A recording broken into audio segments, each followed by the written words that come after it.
Hi, I'm Steve Jordan, owner of Jordan Guitars. I've been inspired to make this video for two reasons. Firstly, I always get asked the question of how to ship a guitar safely. And secondly, because I received this beautiful Les Paul Custom in the post today, and unfortunately it's got a broken neck, which is absolutely heartbreaking for anybody who this happens to, and it can be so easily avoided if you just take the right precautions. So in this video I'm going to quickly go through the way that I ship guitars in 3 easy steps. Okay?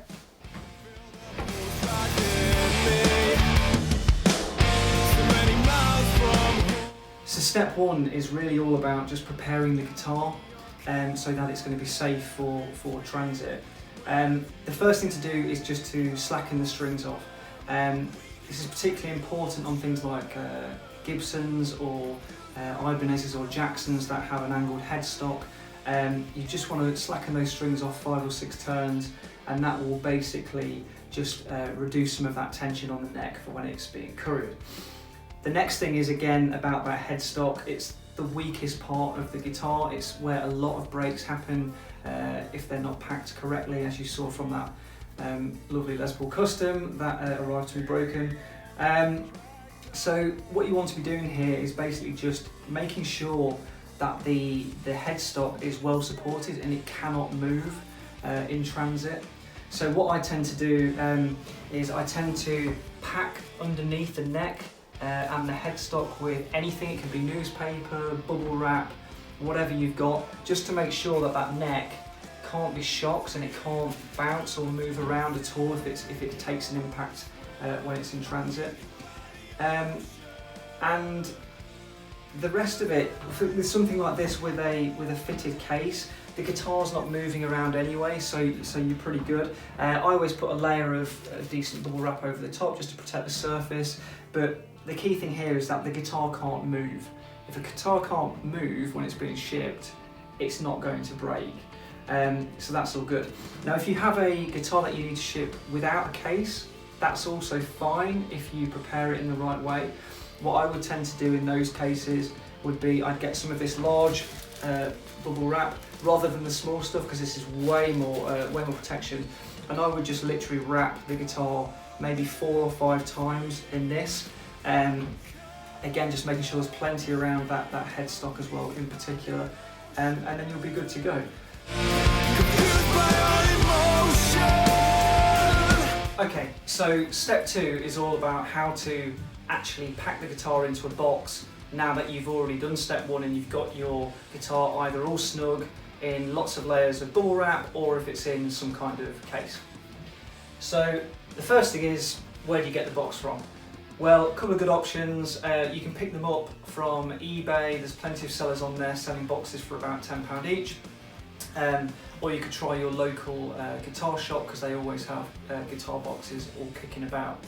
You want to get a box which is appropriate to the size of the guitar, and that is because the key to this step is just all about reducing any movement whatsoever. Again, if the guitar can't move in the packaging, it's going to be absolutely fine. Okay, so once you've got your box, it's about finding a way to pack it out. So there's a number of different ways you can do this. You can use other boxes like cardboard, polystyrene.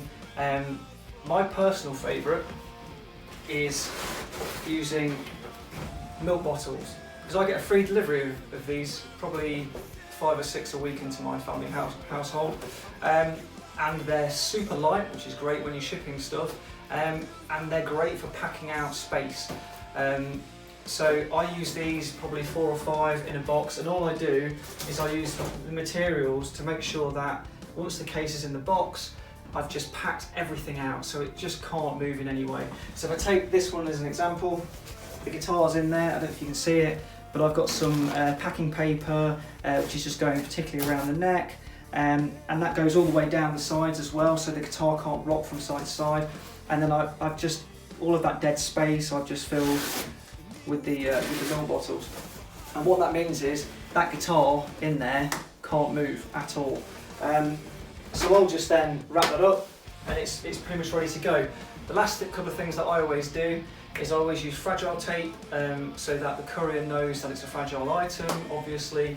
And I always just put some arrows on it just to make sure that, again, the courier knows which way to hold it up. So basically what that's stopping is the couriers from tipping the box and having it upside down so that the pressure is on the neck. So that will make sure that the guitar is thoroughly packed, everything's nice and secure and all safe. Okay, so you've got your guitar all packaged away safely, but how do you actually ship it to whoever's bought it? Well, the first thing to do is there's a couple of recommendations in terms of sites that I use. I always go on to either Interparcel or Parcel to Go, and they're basically search engines, so you can just put in your details in terms of the weight and the dimensions of the guitar, the address details, and then it will basically search for the best service across all of the main couriers. Personally, I always use either TNT or Parcel Force. I've been using them both for years. I've never had a single issue with any of them. And they're a really good balance of good service and good value for money. I never ever use cheap couriers, so Hermes, Yodel, I'd never dream of sending a guitar through either of them. Another tip is I never insure a guitar at the same time as buying the shipping, because if you go onto Parcel Force, for example, and they will offer to sell you insurance for your shipping, and that might cost £40, for example.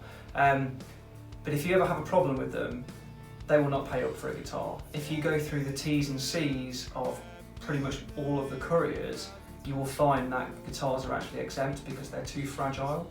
So never ever buy insurance through the shipping companies because it's expensive and it won't cover you anyway.